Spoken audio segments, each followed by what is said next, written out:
That's Chris Ost, man. HOH Ministry Street Soldier, man. These guys are soldiers, man. Torrential rainstorms. But you know what? God paid an amazing price. Gabriel was out here living in these rainstorms, homeless, lost his leg. Now he's about to be an attorney, man. And these guys are out here, man. They don't care. They don't care about the weather. They care about the price of people, man. Right now, Lord God, they're out there in the rain, man. Hey, they're out here in the rain right now because human beings are more valuable.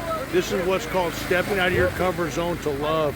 I thank God for healingofheartsministries.org. These are real Christian soldiers marching as to war for human beings that God paid an amazing price for.